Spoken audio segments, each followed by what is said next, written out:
வணக்கம் and welcome to ஆத்மா homemade 101 days of வெல்னஸ்ல டே 19 விக்கல் ஹிக்கப்ஸ்னு சொல்லலாம். ஸோ இந்த ஹிக்கப்ஸ் வந்து என்ன, ஹிக்கப்ஸ் வந்து எப்போ வரும் அப்படின்னு பார்த்தீங்கன்னா, நம்மளோட பாடியில் இருக்கிற டயஃப்ரம்ன்ற மசில் வந்து எப்போ இன்வாலண்டரியாக ஒர்க் ஆகுதோ, தட் இஸ் அதுக்கு தெரியாமலே வந்து திடீர்னு ஒரு ஃப்ராக்ஷன் ஆஃப் த செகண்டில் ஒரு இன்வாலண்டரி கன்ட்ராக்ஷன் நடக்குதோ அப்போ தான் வந்து நமக்கு வந்து விக்கல் வருது. ஸோ டயஃப்ரம்னா என்னன்னு பார்த்தீங்கன்னா, நம்மளோட ப்ரீதிங் மசில், நம்மளோட ரெஸ்பிரேஷனுக்கு மெயின் மசில் பார்த்தீங்கன்னா நம்மளோட டயஃப்ரம் தான். ஸோ டயஃப்ரம் வந்து நம்மளோட வயிறுலேருந்து மேலே இப்படி குறுக்க வந்து இருக்கும். நம்மளோட லங்கையும் நம்மளோட வயிறையும் பிரிக்கிறது வந்து நம்மளோட டயஃப்ரம் மசில் தான். ஸோ இந்த muscle major muscle for respiration. So இந்த மசில் வந்து ஒரு நர்வ் சப்ளை இருக்கு. இந்த மசிலுக்கு, இந்த மசில் நல்லா வேலை செய்யறதுக்கு ஒரு நர்வ் சப்ளை இருக்கு. அதோட நேம் பார்த்தீங்கன்னா ஃப்ரீனிக் நர்வ்னு சொல்லுவாங்க. ஸோ இந்த ஃப்ரீனிக் நர்வ் வந்து எப்போ வந்து இரிட்டேட் ஆகுதோ அப்போ வந்து திடீர்னு இப்படி வந்து ஒரு இன்வாலண்டரி கன்ட்ராக்ஷனை கொடுத்துருது.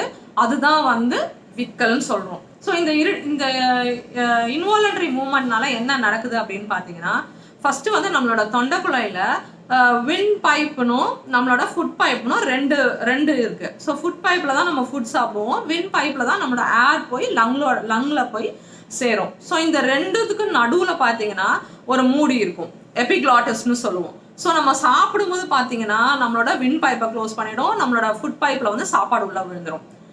நம்ம ப்ரீத் பண்ணும்போது பார்த்தீங்கன்னா ஃபுட் பைப்பை க்ளோஸ் பண்ணிடும், வின் பைப்பில் வந்து நம்மளோட ஏர் வந்து உள்ளே போகும். ஸோ இந்த ஃபார்முலா வந்து கரெக்டாக வேலை செஞ்சுட்டு இருக்க வரைக்கும் நமக்கு ஒரு ப்ராப்ளமும் இல்லை. இப்போ வந்து நம்ம சாப்பிட்டுட்டு இருக்கோம்னு வச்சுக்கோங்களேன், சாப்பிட்றதையும் சேர்த்து செஞ்சுட்டு ப்ரீதிங்கும் சேர்த்து செய்கிறோம் அப்படின்னா அது தடுமாறிடும் இல்லையா? இந்த சைட் க்ளோஸ் பண்ணுமா, இந்த சைட் க்ளோஸ் பண்ணுமா அப்படின்றது நமக்கு தெரியாமல் போயிடுது. அப்போ நம்ம தொண்டைக்குள்ளைக்குள்ள, தட் இஸ் நம்மளோட ஃபுட் பைப்புக்குள்ள போகாம வின் பைப்புக்குள்ள வந்து நம்மளோட ஃபுட் பார்ட்டிகல்ஸ் போச்சுன்னா அதை வந்து நம்ம புறக்கேறதுன்னு சொல்றோம். நம்மளோட பாடி வந்து எப்படியாவது அதை வந்து நம்மளோட லங்ல இருந்து வெளியில தள்ள பார்க்கும். இதே மாதிரி நம்மளோட ஸ்வாலோயிங்கும் ப்ரீதிங்கும் அட் அ டைம் நடக்கும்போது, இந்த மாதிரி நிறைய டைம் நம்ம பண்ணிக்கிட்டே இருக்கோம் அப்படின்னா நம்மளோட ஃப்ரீனிக் நர்வ் வந்து டிஸ்டர்ப் ஆகி இரிட்டேட் ஆகி இந்த இன்வாலண்டரி கன்ட்ராக்ஷனை வந்து நமக்கு கொடுக்குது. இது மட்டும் இல்லாமல் ரொம்ப ஸ்பைசி ஃபுட்ஸ் நம்ம சாப்பிட்டுட்டே இருந்தாலும் இல்லை வேகமாக நம்ம சாப்பிட்டாலோ நமக்கு வந்து இந்த எபிக்ளாட்டஸ் வந்து எப்படி மூடுறது எப்படி திறக்கிறதுன்றது டிஸ்டர்ப் ஆகி தான் இந்த ஃப்ரீனிக் நர்வே வந்து டிஸ்டர்ப் ஆகுது. அது மூலமாக நமக்கு வந்து ஹிக்கப்ஸ் வந்து வருது. ஜென்ரலாக நம்ம அப்படி வந்து அந்த அந்த க்ளோசிங் வரும்போது, தட் இஸ் நம்மளோட ஃபுட் பைப்பை க்ளோஸ் பண்ணிடும் போது திடீர்னு ஒரு ரஷ் ஆஃப் ஏர்னு சொல்லுவோம், நம்மளோட வின் பைப்புக்குள்ளே போகுது. அப்படி அந்த வின் பைப்புக்குள்ள வேகமாக போகிற ஏர் வந்து ஹிக்குன்னு ஒரு சவுண்டை வந்து ப்ரொடியூஸ் பண்ணுது. அதுதான் வந்து நம்ம ஹிக்கப்ஸ்னு சொல்கிறோம். ஸோ இந்த மாதிரி வந்து ஒரு ஹிக்கப் வரதுக்கு வந்து மெயின் ரீசன் வந்து நம்ம சாப்பிடும் போது பேசிக்கிட்டே சாப்பிட்றது ஃபர்ஸ்ட். ஸோ ஸ்வாலோயிங்கும் ப்ரீதிங்கும் அட் அ டைம் நடந்துச்சு அப்படின்னா நமக்கு வந்து ஹிக்கப்ஸ் வரும். ரொம்ப ஸ்பைசியான ஃபுட் சாப்பிட்டோம் அப்படின்னா நமக்கு ஹிக்கப்ஸ் வரும். நம்மளோட வயிறில் வந்து நிறைய கேஸ் ஃபார்மேஷன் இருக்குது, ஒழுங்காக டைஜஷன் ஆகலை, ஃபுட் பார்ட்டிகல்ஸ்லாம் அப்படியே இருக்குது, கேஸாக ஃபார்ம் ஆகிருக்கு அப்படின்னாலும் நமக்கு ஹிக்கப்ஸ் வரும். நிறைய சோடா குடிக்கிறவங்களுக்கு கண்டிப்பாக ஹிக்கப்ஸ் வரும். நிறைய ஸ்ட்ரெஸ்ஸில் இருக்கவங்களுக்கும் கண்டிப்பாக ஹிக்கப்ஸ் வரும். அப்புறம் வந்து நிறைய இமோஷனல் டிஸ்டர்பன்ஸ் நிறையா இருக்குது அப்படின்னா நம்மளோட ஸ்ட்ரெஸ் ஹார்மோன் வந்து அதில் டிஸ்டர்ப் ஆகி அப்பயும் வந்து நமக்கு ஹிக்கப்ஸ் வரும். இதெல்லாம் வந்து ட்ரிகர்ஸ் ஆஃப் ஹிக்கப்ஸ்னு சொல்லுவோம். இதெல்லாம் வந்து ஆனால் சின்ன சின்ன விஷயம் தான். இதெல்லாம் வந்து நம்ம வெறும்னு தண்ணி குடிச்சா போதும், சரியாயிடும். தண்ணி வந்து எப்படி குடிக்கணும் அப்படின்னா சிப் பண்ணி கொஞ்சம் கொஞ்சமாக குடிக்கணும். ஸோ தட் நம்ம அந்த கரெக்ட் ரிதமை ஃபாலோ பண்ணும்போதே நமக்கு வந்து உடம்பு அதை ஐடென்டிஃபை பண்ணிட்டு அந்த ஹிக்கப்ஸை வந்து குறைச்சிடும். இல்லையா, நல்லா மூச்சு இழுத்து வெளியில விட்டு டீப் ப்ரீதிங் பண்ணணும், அப்பயும் உங்களுக்கு இந்த ஹிக்கப்ஸ் வந்து குறையும். நம்ம வாயை க்ளோஸ் பண்ணிட்டு திருப்பி வந்து ஓப்பன் பண்ணி விட்டாலுமே நமக்கு வந்து ஹிக்கப்ஸ் குறையும். ஸோ இது எல்லாமே பண்ணீங்க அப்படின்னா சின்னதாக இந்த ட்ரிகர் ஹிக்கப்ஸை வந்து நம்ம குறைச்சிடலாம். இதுவே வந்து ஒரு நாள் ஃபுல்லாக உங்களுக்கு ஹிக்கப்ஸ் இருக்குது, இல்லை 48 ஹவர்ஸ்க்கு மேலே உங்களுக்கு ஹிக்கப்ஸ் இருந்துக்கிட்டே இருக்குது, எதுவுமே பண்ண முடியல அப்படின்னா அது வந்து ஒரு சீரியஸ் கண்டிஷன். கண்டிப்பாக வந்து அதுக்கு நீங்கள் டாக்டரை போய் பார்க்கணும். ஏதாவது ஒரு அண்டர்லைங் கண்டிஷனுக்காக தான் வந்து அந்த மாதிரி கண்டினியூஸ் ஹிக்கப்ஸ் வந்து நம்ம பாடியில் வந்து வரும்.